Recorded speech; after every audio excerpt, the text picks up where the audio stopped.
Ya, jangan lupa untuk subscribe dan klik pada lonceng supaya selalu mendapatkan update informasi dari kelas coding. Hai teman-teman, welcome back. Ketemu lagi dengan Hendro di channel kelas coding. Nah, pada video tutorial kita kali ini, kita akan membahas terkait transaction management di Spring Data JPA. Nah, apa itu transaction ya, atau apa itu transaction management? Nah, saya coba jelaskan dengan beberapa ilustrasi yang akan saya tampilkan di layar sebagai berikut. Nah, misalnya ya kita bayangkan misalnya ada transaksi apa ya di bank gitu ya, transfer gitu ya. Misalnya saya siapin sebuah ilustrasi dulu ya, misalnya saya ada sebuah apa ya, transfer gitu ya. Transfer, kemudian transfer ini kan di-trigger oleh action atau function gitu ya, dari rekening satu menuju ke rekening 2 gitu ya, dengan jumlah amount tertentu, misalnya 100 seperti ini. Ya, jadi proses transfer itu pasti dari rekening satu ke rekening kedua sejumlah tertentu. Ya, kurang lebih seperti ini parameternya gitu ya, di dalam sebuah fungsi transfer. Nah, kemudian saat kita akan melakukan proses transfer, bisnis logiknya mungkin di belakang itu tidak sesederhana yang kita bayangkan ya. Tapi di sini saya coba jelaskan supaya kita bisa memahami apa itu yang dimaksud dengan konsep transaksi. Jadi yang sederhana aja. Anggap aja seperti ini.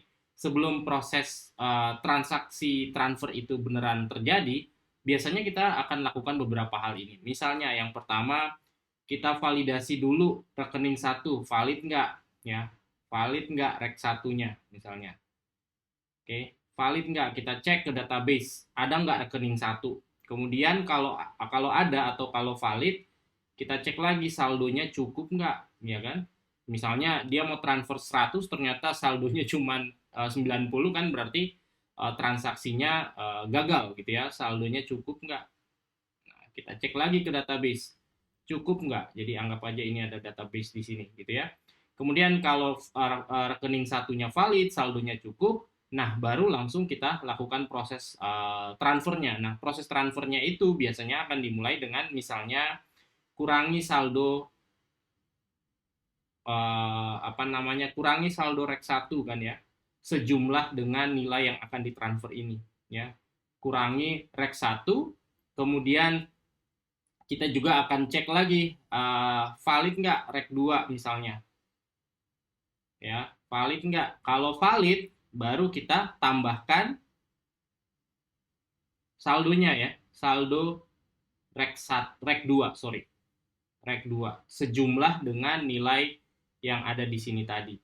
Oke, nah ini sederhananya lah atau simulasinya, kira-kira saat kita melakukan proses transfer, kira-kira ada beberapa rutin atau beberapa proses yang akan kita eksekusi gitu ya. Dan ini semuanya tentunya akan mengakses ke sebuah database atau ke dalam sebuah tabel, misalnya tabel rekening gitu ya. Akan kita lakukan validasinya, kita cek dulu di dalam tabel rekening, ada nggak rekening yang pertama? Oh ada, kalau ada kita cek lagi, cukup nggak saldonya? Oh cukup. Nah kemudian baru kita kurangi nih rekening yang pertama sesuai dengan jumlah yang akan ditransfer, terus kita update jumlah saldo akhirnya berapa gitu ya setelah dikurangi jumlah yang ditransfer. Terus kemudian kita cek lagi rekening tujuan ya, rekening 2 valid atau tidak.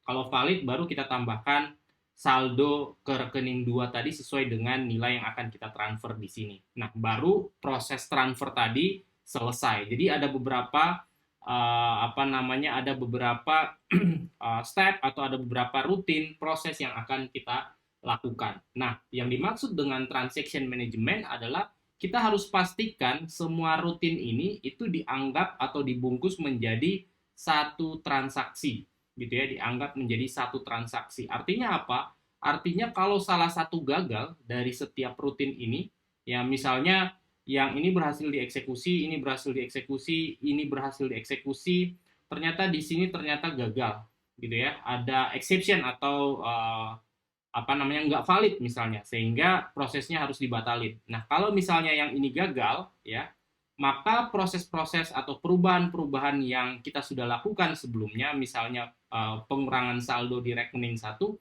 itu juga harus dibatalkan ya, ini juga harus dibatalkan.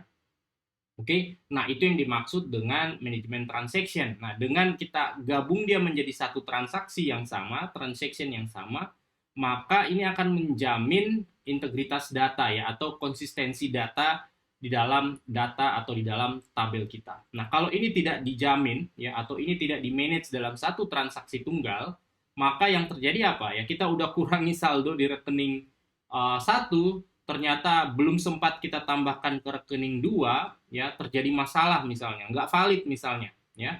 Yang terjadi adalah uangnya hilang, ya kan? Jadi rekening satu udah berkurang jumlah saldonya, tetapi belum sempat ditransfer ke rekening yang kedua, prosesnya exception misalnya, terjadi error misalnya, atau nggak valid misalnya. Nah, duitnya hilang. Oke? Nah, itu contoh atau penjelasan singkat terkait apa yang dimaksud dengan transaksi ya, transaction management secara umum. Oke, dan bagaimana kira-kira implementasinya di dalam framework Spring Data JPA? Oke, kita langsung lihat aja contoh kita berikut ini ya. Nah, di sini saya langsung buka aja, ini saya tutup dulu. Saya langsung buka aja editor VS Code saya. Kemudian kita langsung mulai aja membuat sebuah project baru seperti biasa. Nah, sekali lagi kalau teman-teman yang mungkin baru pertama kali belajar atau berkunjung ke channel ini dan melihat video tutorial ini dan belum begitu familiar dengan Spring Framework atau Spring Boot Framework secara spesifik, saya sarankan untuk mengikuti playlist yang membahas tentang Spring Boot Framework dari awal ya. Bisa dilihat linknya di bagian deskripsi. Kemudian kalau teman-teman udah cukup familiar dan ingin melanjutkan video ini, saya persilahkan. Oke, kita mulai aja. Jadi di sini saya akan create sebuah project baru. Ya, ini create Maven. Kemudian versinya, kemudian Java, saya akan pakai Java. Kemudian ini grup ID-nya, misalnya kelas coding. Kemudian saya beri nama demo transaksi, demo TX gitu aja ya. Kemudian package-nya adalah jar, versi Java-nya adalah 8. Kemudian saya akan pakai REST API ya sebagai contoh. Jadi saya tambahkan web di sini. Kemudian saya akan tambahkan JPA, udah pasti Spring Data JPA. Kemudian database yang akan saya pakai MySQL, dan ya mungkin saya perlu DevTool juga supaya bisa auto reload. Ya, kurang lebih ada 4 ini library yang saya tambahkan, kemudian bisa kita enter. Oke, kita tentukan aja lokasi di mana kita akan menyimpan project kita, dan kita generate. Oke, dan saya open.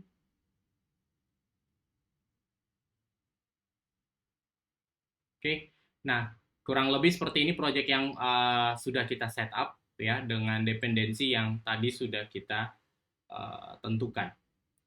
Oke, sorry, ini saya close dulu, saya mau verifikasi sedikit. Oke, mungkin saya mau tambahin satu lagi dependensi yang kelupaan, yaitu Lombok ya. Saya mau tambahin, add starter, saya mau cari Lombok ya. Ini supaya memudahkan kita mendefinisikan entity class nantinya. Oke. Oke, jadi saya tambahin Lombok. Ya, kita pastikan di sini udah ditambahkan. Oke, yang ini ya, project Lombok. Dan ini bisa kita simpan. Oke, dan saya close aja. Dan saya akan menggunakan database MySQL tadi ya. Kemudian biasa seperti pada contoh-contoh kita di project Spring Boot lainnya di video tutorial saya yang lain, ya kita setup dulu koneksi ke database di application properties ya. Nah, di sini saya ambil aja koneksi dari project saya yang lama, saya copy paste ke sini ya. Teman-teman bisa cek juga di video-video saya yang lain. Intinya di sini adalah database URL-nya, username, password, kemudian ini ada DDL auto dan show SQL, biar kita bisa lihat query-nya. Nama database-nya saya buat di MySQL dengan nama demo.tx. Oke. Dan demo.tx itu sebentar saya tarik ke sini dulu biar kita bisa lihat. Nah, ini dia demo.tx. Belum ada tabel yang kita create sama sekali. Oke. Baik, kemudian kita akan mulai meng-create entity class-nya, ya. Kita create entity class-nya, kemudian nanti repositorinya, kemudian service dan controllernya. Nah, yang pertama, seperti yang tadi sudah kita lihat di keterangan gambar tadi yang saya simulasikan. Sebentar ini, oke, sorry. Ya, kita akan membuat simulasi seperti transfer seperti ini ya. Kita coba aja transfer seperti ini. Jadi saya akan punya entity, misalnya entity rekening. Oke. Nah, sebentar ini saya perbaiki sedikit. Oke, saya move dulu sedikit. Oke, sebentar. Kita move dulu sedikit yang itu.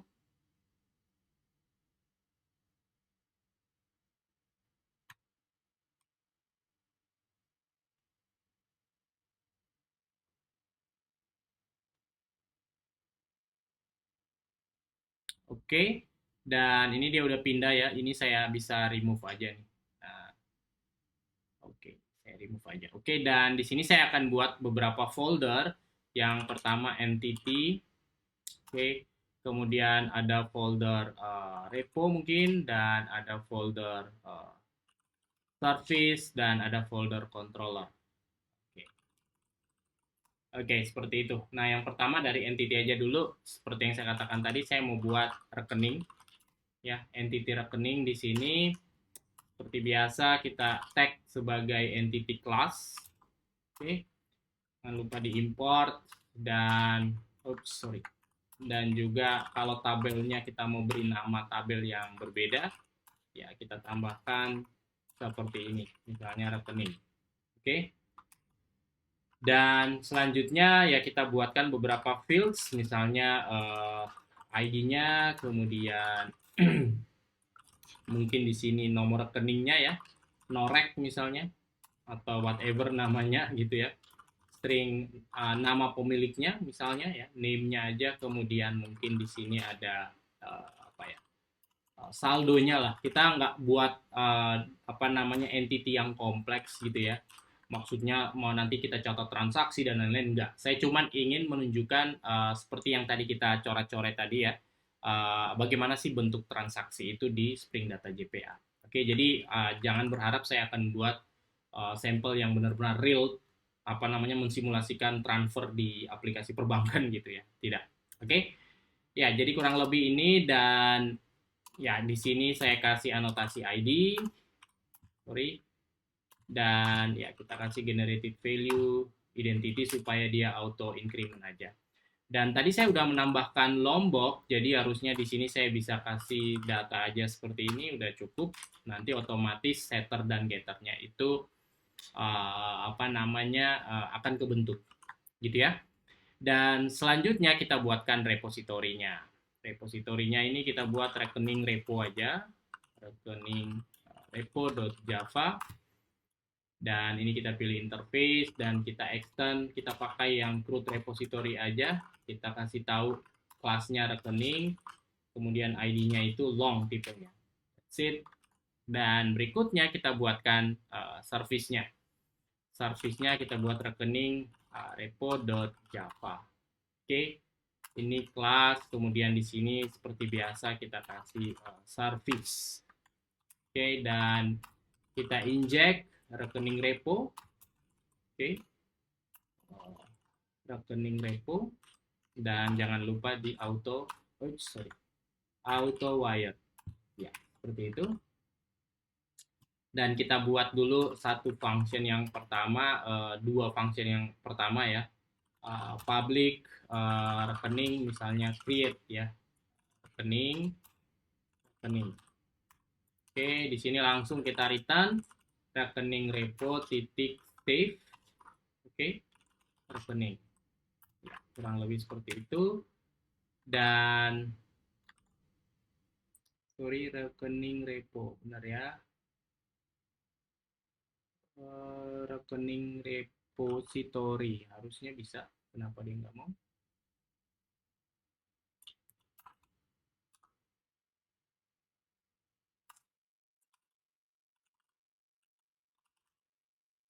Oke. Ini kenapa? Oh, sorry teman-teman, ini saya bisa typo gini. Ini rekening service ya. Aduh, sorry. Oke, ini saya oke. Nah, dia perbaiki. Ini harusnya rekening repo. Sorry. Iya, maksud saya seperti itu. Jangan sampai typo lagi. Oke, seperti ini ya. Kemudian ya mungkin ada satu function untuk mengambil semua rekeningnya. Iterable find all. Sorry, iterable rekening find all. Langsung kita return aja rekening repo find all. Oke, seperti ini. Nah, nanti kita akan buat di sini public, mungkin di sini langsung aja void, kemudian kita beri nama transfer, ya. Dia akan menerima rekening satu, kemudian rekening 2, rek 2 gitu ya, target gitu ya. Atau mungkin di sini source, kemudian di sini target atau destination, mission, dan di sini adalah amount-nya ya, double amount atau jumlah yang akan kita transfer. Oke, itu kita prepare aja dulu rekening, sorry ini typo. Ya, ini kita prepare aja implementasinya nanti ya, kita akan fokus di sini nantinya. Oke, kemudian service-nya sudah, controllernya. Ya, kita buat rekening controller. That's it. Di dalam rekening controller, seperti biasa saat kita membuat controller, REST API, ya REST controller, kemudian request mapping, misalnya di sini kita kasih rekening. Oke, dan kita inject service-nya seperti biasa, rekening service misalnya, kemudian di sini kita auto wire. Oke, that's it, dan kita buat aja public rekening yang pertama tadi ya, create, kemudian kita kasih request body apa ya, rekening, sorry, rekening ini untuk create rekening baru ya. Kemudian di sini kita langsung return service titik create rekening. That's it. Dan di sini pasti post mapping ya, kita posting data. Dan yang satunya tadi adalah iterable untuk membaca semua rekening ya. Find all, kita baca aja semua di sini, return service find all. Oke, dan that's it. Di sini kita get mapping. Oke, ya kurang lebih seperti itu. Saya coba aja langsung running ya. Saya coba aja ini kita running. Sebentar, saya source dulu ini untuk setting SDK saya, kemudian npm spring boot titik 2 run. Oke, saya coba running terlebih dahulu. Dan harusnya kalau tidak ada masalah, tabel rekening akan di-generate di dalam database kita tadi. Oke. Oops, sorry. Oke. Ada masalah apa ini? Lombok. Sebentar. Di kelas rekening, dia bilang saya nggak punya Lombok. Oke, harusnya ada.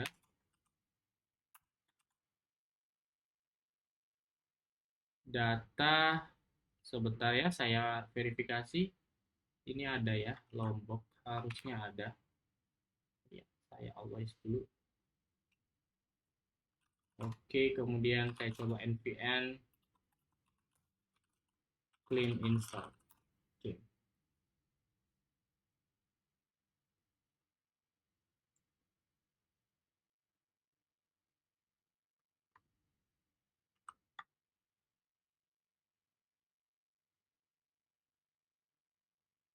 Oke. Oke, kita tunggu dulu beberapa saat. Oops, sorry, cannot find symbol.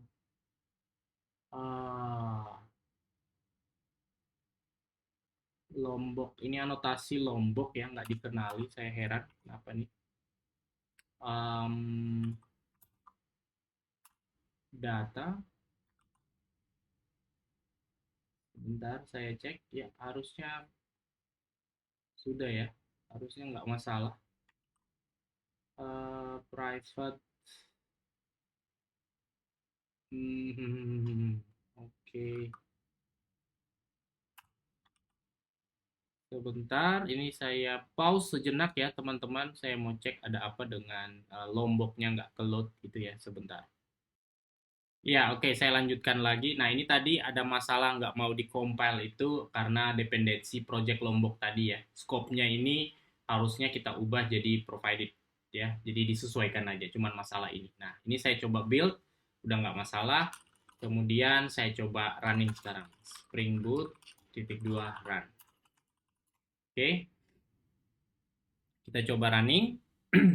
Dan harusnya nanti tabelnya otomatis ke generate tabel rekening dan selanjutnya kita coba tambahkan ya 2 rekening lah untuk simulasi ya. Oke, kita tunggu beberapa saat dan iya sepertinya sudah ya itu sudah. Nah ini dia saya coba refresh dan kita dapatkan di sini ada tabel rekeningnya. Oke, tabel rekeningnya udah kebentuk. Kemudian ya kita bisa coba simulasi untuk menambah beberapa data ya sesuai dengan contoh kita nanti yaitu data apa namanya data untuk rekening 1 dan rekening 2. Kita pakai Insomnia aja di sini. Sebentar saya create dulu collection-nya rekening. Oke. Ya, ini dia collection-nya dan saya coba di sini rekening create. Oke, dan kita kirim sebagai post request dengan format JSON. Oke, nah rekening itu tadi formatnya atau data yang dibutuhkan itu adalah norek name saldo ya, norek name saldo. Oke, kita buat aja di sini norek, nomor rekeningnya itu misalnya 1122, kemudian norek maksud saya ya name misalnya user 1, kemudian saldo misalnya dia di sini saldonya 1000 ya. Dan kita coba di sini http localhost titik 2 8080 rekening tadi ya. Saya coba send. Oke, berhasil. Kemudian kita coba buat rekening yang berikutnya 1133 gitu ya. User 2 saldonya adalah 2000 misalnya. Saya coba send. Oke, sekarang saya udah punya apa namanya 2 rekening. Saya coba duplicate untuk baca gitu ya. Create di sini all, kemudian ini nggak perlu ada data dan ini dia get all. Saya coba send dan saya dapat 2 rekening. Nah, kita akan simulasi misalnya bagaimana kalau saya mau transfer dari rekening user pertama ke rekening user kedua. Oke, kemudian kita lihat bagaimana memanage transaksional di Spring Data JPA. Oke, itu targetnya. Baik, saya kembali ke source code kita sekarang di sini. Kita lihat di service-nya ya. Sebentar, ini saya close aja dulu semua. Kemudian kita mulai dari service-nya. Jadi proses transfer tadi itu kan dimulai dengan misalnya mengecek rekening pertama ini atau source atau di sini user 1 aja biar kita nggak apa namanya nggak ambigu gitu ya, biar mudah kita bayangkan. Nah, user 1 kita cek dulu valid atau tidak. Kalau valid apa namanya baru kita lakukan proses transfer dan seterusnya. Oke, valid atau tidak itu misalnya berdasarkan apa ya, berdasarkan datanya ada atau tidak. Oke. Nah, seperti itu dan ini mungkin jangan rekening tapi apa namanya norek tadi ya. Jadi string aja di sini mungkin ini saya ubah lagi norek 1 kemudian string norek 2. Jadi nomor rekeningnya. Jadi biasanya kan kalau kita mau transfer itu nomor rekeningnya yang kita perlu tahu ya. Nomor rekening tujuan dan nomor rekening kita. Oke, seperti ini dan saya sedikit tambahkan di bagian rekening repo. Nah, di sini saya bisa tambahin misalnya public rekening find by norek. Kemudian di sini string norek. Oke, jadi saya mau cari rekening berdasarkan nomor rekeningnya ya. Jadi saya mau cari rekening nih berdasarkan norek. Jadi saya pakai derivate name di sini, name query. Oke, derivate name query di sini jadi find by norek. Oke, norek itu yang ini ya. Oke. Nah, kalau teman-teman mungkin masih bingung ini kenapa bisa dieksekusi nantinya ya hanya dengan deklarasi seperti ini sebenarnya namanya derivate name query di Spring Data JPA. Teman-teman bisa cek di playlist saya terkait Spring Boot, ada penjelasan tentang ini di sana. Oke.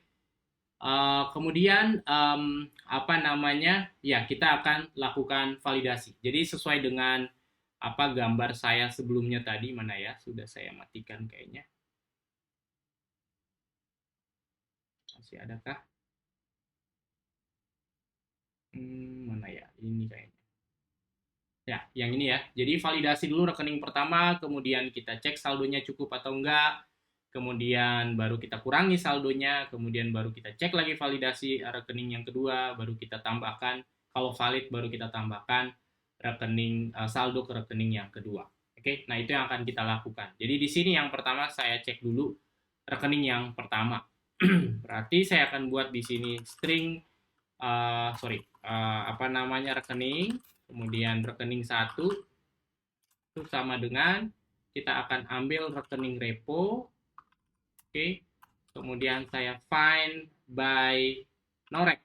Nah, kita kasih norek 1. Oke, kemudian kita cek di sini. Jika misalnya rekening 1 tidak sama dengan 0 atau sama dengan 0, oke. Jadi saya cek aja, kalau dia sama dengan 0, berarti kan nggak ketemu ya, nggak valid ya. Langsung aja saya throw new, misalnya runtime exception,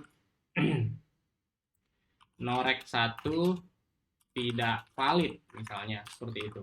Ya, kalau dia valid, next, yang berikutnya sesuai dengan gambar kita tadi di sini, cek saldonya cukup atau tidak. Ya, kita cek lagi.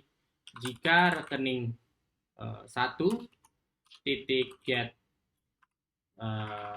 saldo lebih dari sama dengan amount ya, jadi harus melebihi atau paling nggak sama dengan amount misalnya. Oke, maka baru kita lakukan prosesnya. Ini kita cari yang negatifnya dulu. Jika rekening saldo kurang dari amount ya, kalau dia kurang dari amount artinya nggak valid, kita throw new runtime exception, misalnya saldo tidak cukup gitu ya. Nah, seperti itu.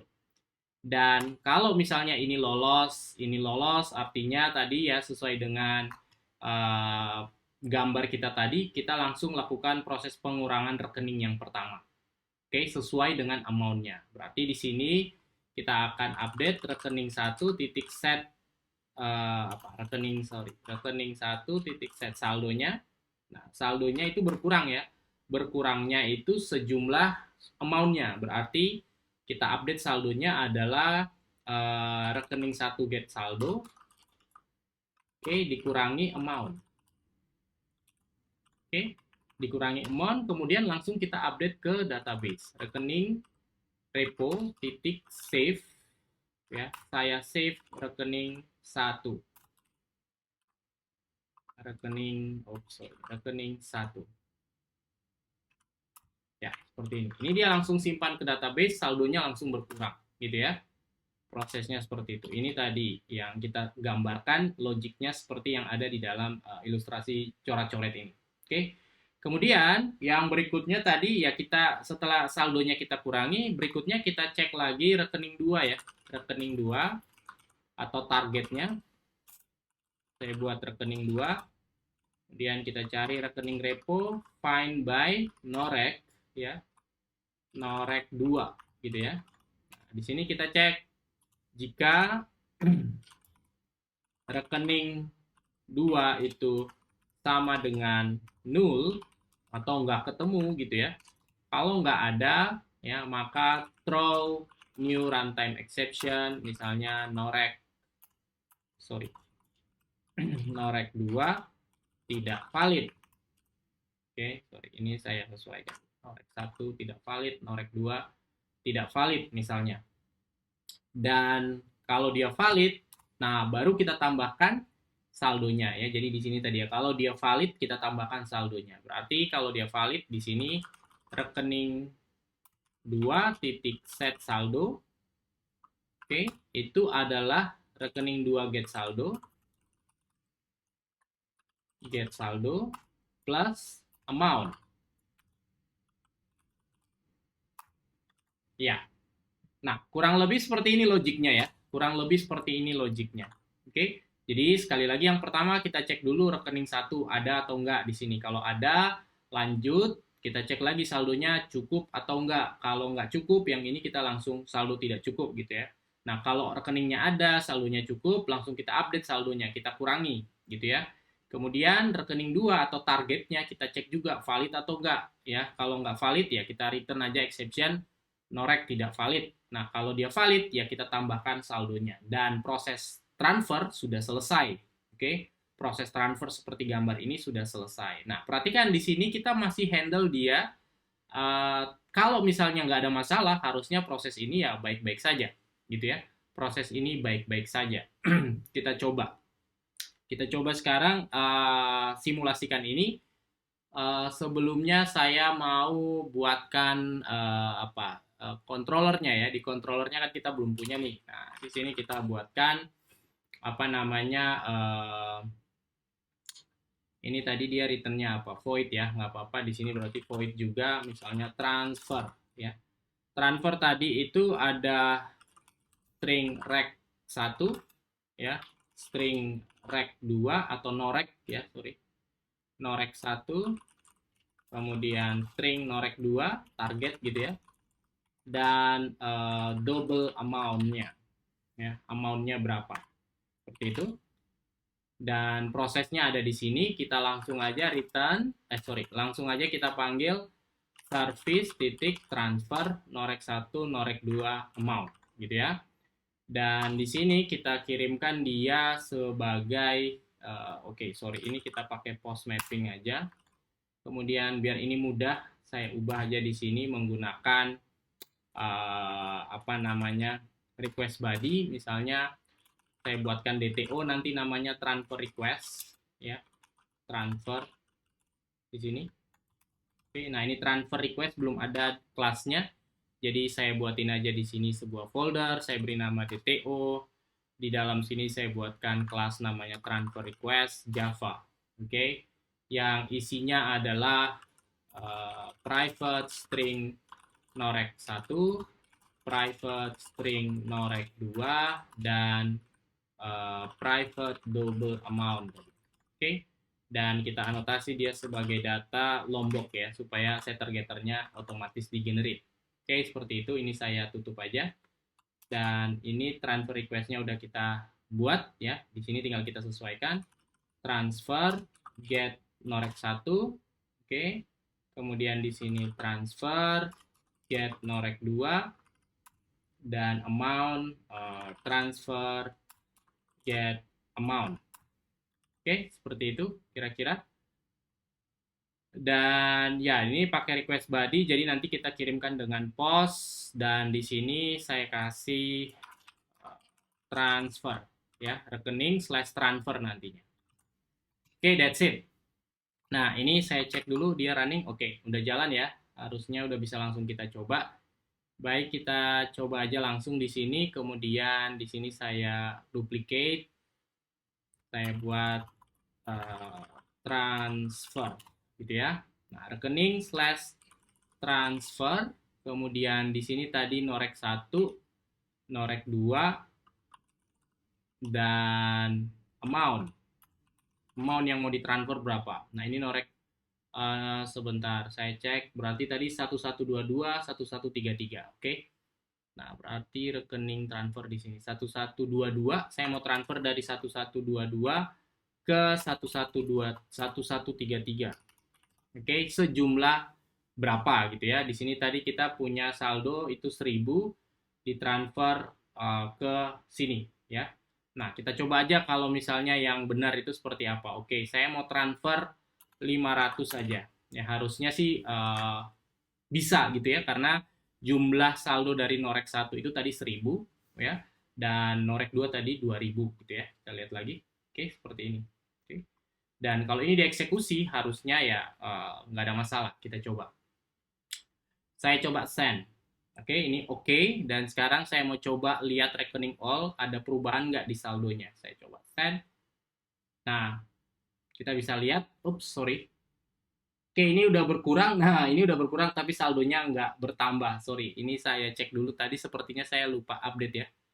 Set saldo, oh ya ini saya lupa save ya. Harusnya saya save dong ya. Di sini rekening repo, titik save, rekening 2. Ya, rekening 2 harus disimpan.